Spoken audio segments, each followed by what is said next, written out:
মত প্রকাশের সুযোগ পেয়েছি, কথা বলার পূর্ণাঙ্গ সুযোগটুকু পেয়েছি। কথা বলার যে স্বাধীনতা, বাক স্বাধীনতা, সেই স্বাধীনতাটুকু আমরা ফিরে পেয়েছি।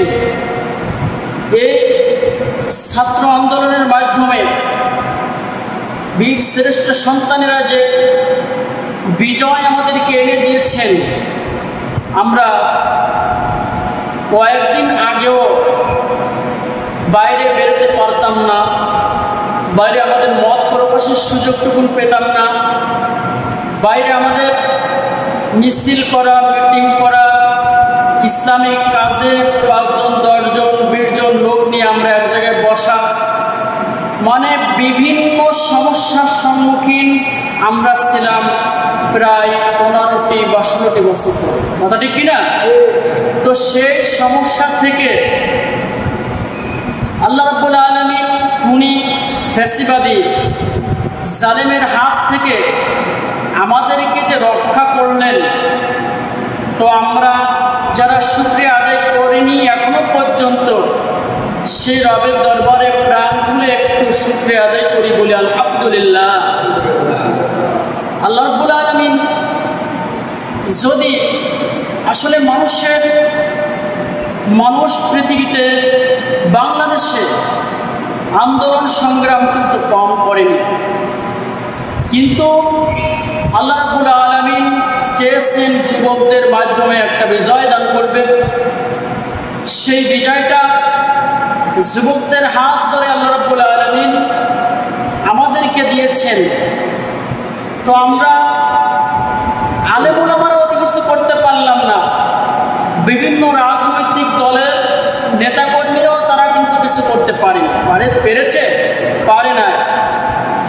জন্য তাদেরকে আমরা স্বাগতম জানাই যে আল্লাহ তাআলা যাদের মাধ্যমে আমাদেরকে আপনি স্বাধীনতা, মত প্রকাশের যে সুযোগটুকু আপনি করে দিলেন, আমাদেরকে কথা বলার সুযোগ তৈরি করে দিলেন, এই সমস্ত সোনার ছেলেদের দ্বারা আপনি বাংলাদেশে ইসলামী রাষ্ট্র প্রতিষ্ঠিত করার তৌফিক দান করুন, আমরা বলি আমিন।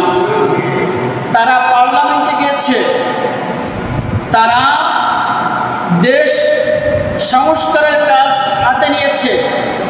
আমরা দোয়া করি রব্বুল আলামিন, আমরা স্বাধীনতা আসলে অর্জন করা সহজ, কিন্তু স্বাধীনতা রক্ষা করা কিন্তু অনেক কঠিন। কথা ঠিক কিনা? স্বাধীনতা আমরা যখন, যেহেতু আমরা যুদ্ধ দেখিনি, সংগ্রাম করিনি, 71 সনের যুদ্ধ, 52 অভ্যুত্থান, যত আন্দোলন সংগ্রাম হয়েছে আমরা সম্পৃক্ততা থাকতে পারি নাই।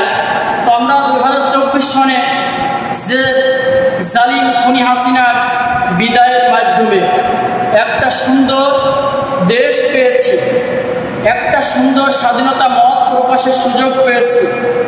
এই সুযোগটা যারা তৈরি করে দিয়েছেন তাদের পেছনে রয়েছেন আল্লাহ রাব্বুল আলামিন। কে রয়েছেন? আল্লাহ তাআলা।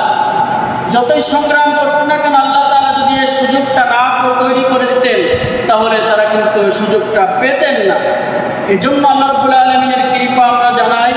রব্বুল আলামিনের সাহায্য অবশ্যই এই জায়গায় কাজ করেছে। আল্লাহর সাহায্য না থাকলে এই জায়গায় আমরা এই জালিমের হাত থেকে বাঁচতে পারতাম কি? পারতাম না। তো আল্লাহ রাব্বুল আলামিন পৃথিবীতে যত জায়গায়, যত দেশে, যত জালিমেরা আজকের স্বৈরতান্ত্রিক উপায়ে যে দেশ দখল করে আছে, ক্ষমতা দখল করে আছে, মানুষের উপর জুলুম অত্যাচার করতেছে, নির্যাতন করতেছে, নিষ্পেষণ চালাইতেছে,